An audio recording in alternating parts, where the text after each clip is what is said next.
Hi, I'm Evan Whitehead, District Administrator, Mindset and Accountability Coach, and eTherapy team member. Welcome again to the Mental Health and Wellbeing series for administrators. As I spoke earlier, this is a 5-part video series. In this video number 4, we will talk about the idea of boundaries. As a reminder, the goal of this video series is to help you be the best version of you, to improve your overall mental health and well-being, give you some practical tips and strategies, talk about mindset, accountability, and mindfulness, and also my 3 B's: balance, boundaries, and breaks. As a reminder, I understand that these are very challenging times as an administrator and a leader. Not only do I understand what you're going through, but I also live it day to day, month to month, throughout the school year. These times are unprecedented. We've never seen anything like this. As administrators and leaders, we have multiple roles and responsibilities. The number one responsibility that we have is taking care of the staff and the students and meeting the needs of our families and parents in our school community. But the question that I always ask you is, who is taking care of you? During this series, I want you to reflect and think about these things. What does it mean to be vulnerable and exhibiting vulnerability? Being open to that, giving yourself permission to be vulnerable. What does it mean to be authentic and demonstrating authenticity in everything that you do, everything that you say? And accountability. What does that mean? How are you holding yourself accountable? How are others holding you accountable? How do you demonstrate that in your work as a leader? And also understand mental health and social emotional well-being, which is more important now than any time before. How do you demonstrate that? How do you find ways to bring that into your schools and your districts, and sharing that with the people that you work with and ultimately those that you serve? This video, as I said, we're going to talk about boundaries. What does boundaries mean? Oftentimes we think about boundaries in the sense of the boundaries of others. But what about your own personal boundaries? How do you implement them? How do you adhere to them? Well, it's tough. As leaders and people that are in positions of leadership, as an administrator or a teacher leader, boundaries are hard for us. Just by our sheer nature, we like to help, we like to fix.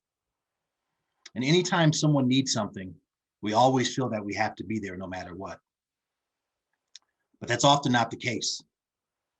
The truth is that we teach people how to treat us. We design the expectations and they just follow. One of the things that we often do as leaders and administrators is sometimes we don't think about the words that we say and what they truly mean. One particular phrase that often gets administrators and leaders in trouble in the areas of boundaries is the phrase, "I have an open door policy." Well, what does that really mean? Well, we often think that's the go-to and the catchphrase that we should say to say that we're able to be there for people, to talk to them, to be there, to lend an ear. But the reality is that even with an open door policy, it's conditional. We often want to think about it as that way, but the truth is it is conditional. There are times that we're not available. There are times that we're busy. There are times that we may have a more pressing issue. Do we truly have the time? Can we truly prioritize anyone that comes to see us to take time out of our day when we have a pressing issue? Sometimes think about that. Once we say that I have an open door policy, can we truly stick to that? Oftentimes we can't. So what do? we sacrifice. And we feel bad because we've told people that we have an open door policy. Therefore, we have to drop everything as soon as they come see us. But that's not the way it should work. We need to understand that we are people. We're human beings. We have things that come up in our day, in our lives. We have things that we have to prioritize. We don't have a choice.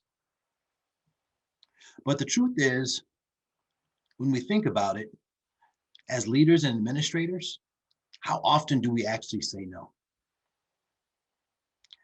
The truth is that people will guilt you, manipulate you, shame you, make you feel bad.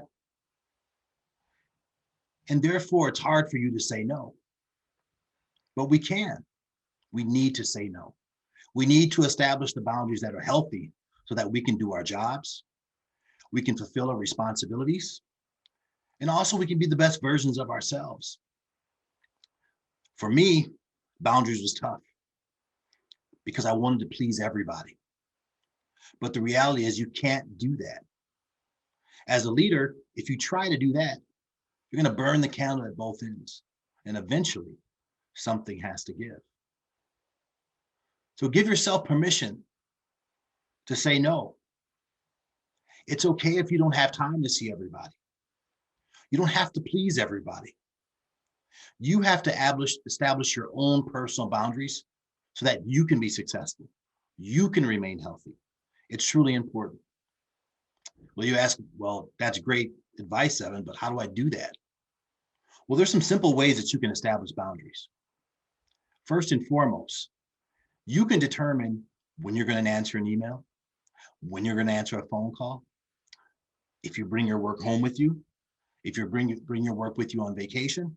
Those are all boundaries that you can establish and you can adhere and you can uphold.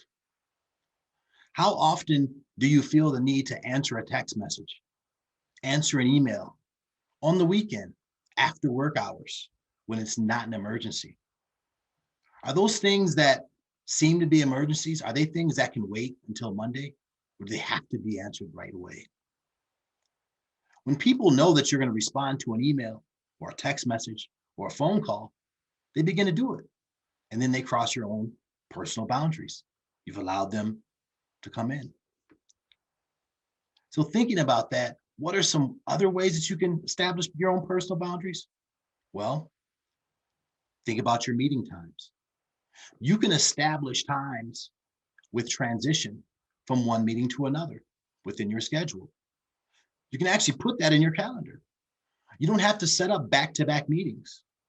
Part of that and part of establishing your own boundaries is making sure that you have enough time to transition from one meeting to another, one phone call to another, so you're not bombarded. Your time is valuable. Make the most of it.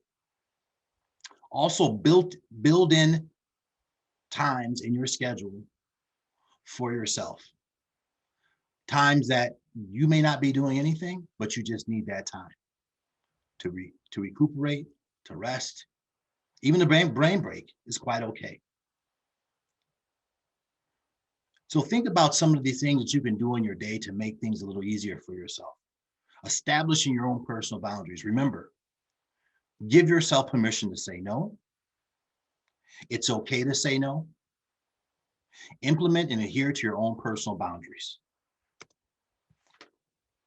Remember, it's okay to be selfish about your mental health and wellness in order to be the best version of yourself so that you can be selfless for others that you help and serve.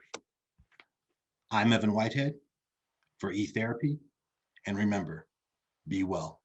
Peace and blessings.